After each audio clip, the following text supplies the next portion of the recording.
You're watching Drakewing Gaming. Enjoy the video. Hey guys and gals, now we're here from Drakewing Gaming, and some of you on Twitter, the Gaming Drag. Today I'm coming back at you with a Let's Play episode of Violet Memoir, Oscar's Path. So y'all, let's go ahead and jump right back into it, shall we? Alarm chain, you were up, and let's go. Alright. There's a guilty expression on the bat's face, and I'm about to question why, but he beats me to it, cutting me off with a hug I hadn't been expecting. Though, from someone's lack of reaction over his shoulder, I can only assume this is a regular occurrence. Did the meeting with Wilf go that bad? Huh? Oh, no, it went well, actually. I'm just a little dizzy.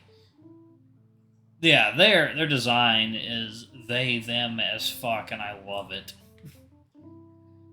Oscar messaged someone that some stuff had happened. Wouldn't tell us what was said, but it was pretty bad. We thought we might check up on you.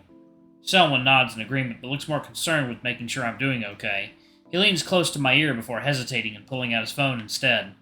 I don't even have to wait for the buzz before I'm checking my messages. I mentioned it to Oscar, but with how stressed things have been, you might want to come rest at our apartment. I can bunk with Foster or Baxter. I do the most nights anyway, so you'll have the entire room to yourself. And if Lucas comes to visit, which Selwyn has been trying to get him to do for a while, I can always have Foster with me and they can share a room. Selwyn mutters something in the bat's ear, and the laugh they share brings a welcome smile that I feel like I haven't had in years. My ears still feel like they're ringing. If Rex shows up, we'll think of something. I'm not sure what, but it'll work out. Are you sure? Is Oscar okay with this? It's actually what he called us about today. The offer was passed around when you visited, but he thought it might be a good idea. I'm not entirely sure I agree with how little we understand about whatever dream curse is attached to us. Denying help at this point would be foolish. It's probably for the best. I don't know. But I don't think I can argue about this any longer. The truth is, I feel pretty safe for the rest of the day despite everything that's been going on. Whatever is going on in the dreams is influencing the real world, but only what I'm experiencing. It doesn't seem to be actually affecting the real world yet, and the heaviness that's been weighing on my chest ever since I read the diary this morning is finally fading.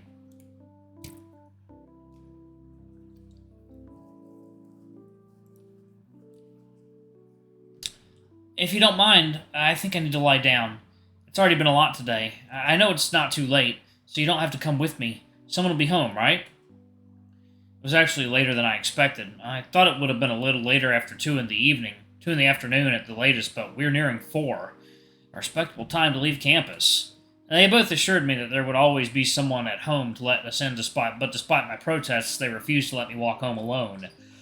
Baxter spends most of it seeing how the encounter with Wilf went, and almost seems proud that everything went okay. There's a peaceful aura around the bat that soothes the pounding headache I've gained over the last 30 minutes.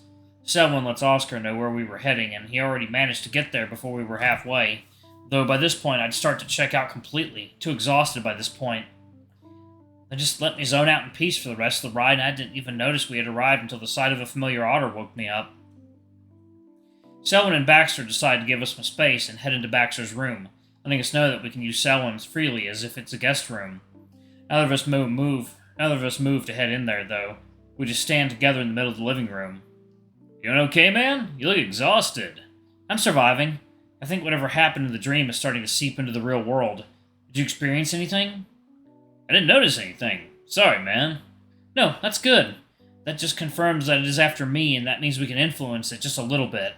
I still think you're wrong on that. It doesn't make sense to me. I just think it's using you as a gateway. Pretty sure I'm the target. This makes sense, all things considered. I'm not entirely sure what that means, but I'm too exhausted to try and pry the information out of him right now. A wobbly step in the direction of the bedroom has Oscar at my side in seconds, all but scooping me up in his arms. I nearly protest, not wanting anything that could trigger another incident. But the moment I'm enveloped in his arms, I can barely get the words out. Jeez, man, if I knew it was going to be this bad, I would have come along anyway. Fuck Wilf if he thinks he can stop me. He's not a bad guy. I know, Lily told me what happened. Seems like it went well, and I'm guessing you'll tell me everything later? Yeah, later. Damn, guess we're going to bed early today. Gonna need a massive breakfast tomorrow. I don't keep this figure for free. I don't need to. You can stay up. Leave you alone? You must be kidding. You should know me better than that by now. I'd sooner let the nightmare take me themselves. There's so many things I want to talk to him about. When I ask him if the others are really safe with us around. I want to talk about everything that's happened. I want to make sure he's doing okay. Nothing is able to leave my mouth, even as my eyes see that familiar blue out of the corner of my eye, watching us. And as soon as my body lands on the bed, I can feel consciousness slipping away from me. Soon, the other thing I can feel is the warmth from Oscar swirling around me. Oh, is this it, y'all? Is this the end of this particular chapter? Or is there more? Without my other senses, it feels like I'm descending into a different ocean that's been haunting me long before these nightmares have. It's warmer and more comforting than anything I've ever felt before. I know that if anything tries to harm the two of us now, they wouldn't make it past the sea. And as sleep claims my drifting mind, all I can feel is safer than I've felt in a long, long time. In my otter's arms. Yep, that was the end of the build. Okay. Alright, so we have reached the end of Oscar's build, unless there's another build that just went up. So I think we have more Lee content to get through. So yeah, it should be plenty more stuff to play with, y'all. Anyway, I'm gonna go ahead and maybe we can discuss a little bit what we think might be going on with Oscar. So it's kind of it's been heavily. I think it's either been like outright stated or at least heavily hinted that Oscar's brother died in some kind of drowning accident, and he blames himself for that. And I guess when he's in the water, it's when he feels closest to his brother.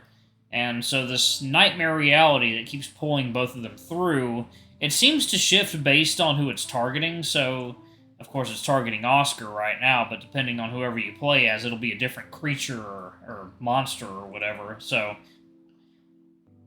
since Oscar's environment seems to be a cruise ship, that leads me to believe that his brother fell off of a cruise ship at night and drowned, maybe? That's the only thing I can think of why it takes place in a cruise ship.